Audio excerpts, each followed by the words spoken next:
de haute portée sécuritaire nationale que le président de la République vient de prendre pour qu'ensemble nous fassions face au coronavirus Covid-19 qui est malheureusement déjà arrivé dans notre pays avec des cas signalés avérés.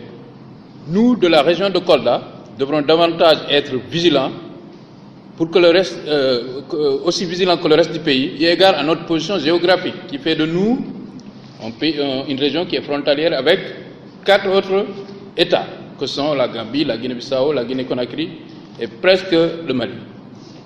Aux chefs religieux du Sénégal, je salue le sens élevé du patriotisme. Pour cela, je ne pourrais conclure ce chapitre sans remercier et saluer les dignitaires religieux de tout le pays, en particulier le Khalif de Médina Gounass, qui a accepté de surseoir au Dakar au nom de l'intérêt supérieur de la nation. NBI Mothierno Andiarama, Moteddini Sénégal, Moteddini Islam, Moteddini président Macky Sall. Aussi, en ce qui concerne les vacances, moi je demanderai aux élèves quand même de savoir que le fait que les cours vaquent ne veut pas dire qu'il faut aller se regrouper dans d'autres endroits. Donc il faut quand même que les gens sachent que ce n'est pas des vacances comme d'habitude. Ce sont des vacances pour se protéger. Donc vraiment, je recommande fortement à toutes les familles, surtout pour les jeunes enfants, de les surveiller et de faire en sorte qu'ils restent à la maison. Et d'essayer d'ailleurs de faire en sorte que les gens limitent le maximum les déplacements. Tout déplacement inutile doit être évité. Ce n'est plus la période où on peut aller s'asseoir au marché, discuter jusqu'à midi et rentrer à la maison. On souhaite que ça ne doit pas être long, hein, mais c'est actuellement ce qu'impose la situation. Nous avons vu des pays très puissants, la Chine qui a été presque terrassée, l'Italie qui est actuellement bloquée du reste du monde, un pays où la vie s'est presque arrêtée. Un autre pays, la France, qui est quand même une puissance que nous n'ignorons pas, qui est actuellement aussi dans une situation difficile. Donc toutes les mesures possibles et imaginables, nous devons les prendre. Nous devons respecter toutes les consignes qui sont données par les professionnels de la santé. Nous savons qu'à Kolda, il y a un comité régional avec le gouverneur, le médecin-chef régional.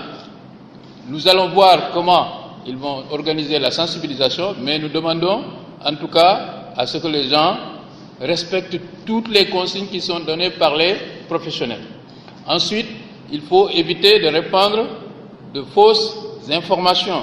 Je pense que c'est le moment de demander aux médias que vous êtes, mais surtout à tous nos jeunes qui sont dans les réseaux sociaux, que c'est une question de sécurité nationale, qu'on ne peut pas jouer avec la sécurité du pays, encore moins avec la santé des Sénégalais. Donc vraiment, pour ne pas être long, je voulais qu'on échange sur ça et je vous encourage, vous les journalistes, à jouer vraiment le relais, mais de l'information professionnelle. Je pense qu'on a vu le mode de communication du ministère de la Santé qui est basé sur des communiqués qui sont numérotés. Je suggère que vraiment vous aidiez le Fouladou en particulier et le Sénégal en général à faire face à cette maladie. C'est un combat qui va être dur, rude, mais nous avons besoin de faire ce combat. Nous savons aussi que certaines mesures vont à l'encontre de notre culture. Par exemple, ne pas se serrer la main. Culturellement, ça nous pose problème. Mais là aussi, je pense que même la religion le reconnaît, quand le danger est là, on doit prendre toutes les mesures pour faire face. Donc nous disons aussi aux gens d'accepter cela. C'est provisoire. Nous espérons retrouver notre vie normale dans quelques jours. Mais en attendant, respectons toutes les consignes qui sont données par les professionnels de la santé. Encore une fois, ce sont des professionnels. Ce n'est pas Moussa Baldé, ce n'est pas quelqu'un d'autre, ce sont des professionnels, des experts. Et nous devons être à l'écoute des experts. Et seulement des experts. Ensuite, on est dans des situations où il y a peut-être des cérémonies qui sont obligatoires. Par exemple, les cérémonies funéraires. Ce qu'on pourrait demander, c'est de les écourter au maximum. Au maximum. On ne peut plus être là pendant des heures à regrouper des centaines de personnes pour des cérémonies même si elles sont obligatoires. Donc ça aussi, je pense que c'est une question de stratégie et vraiment de bon sens.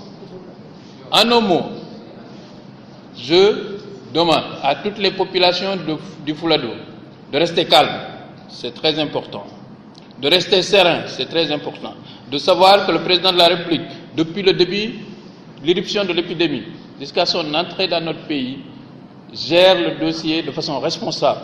Nous le félicitons, nous félicitons pour toutes les mesures qui ont été prises. Je vous remercie.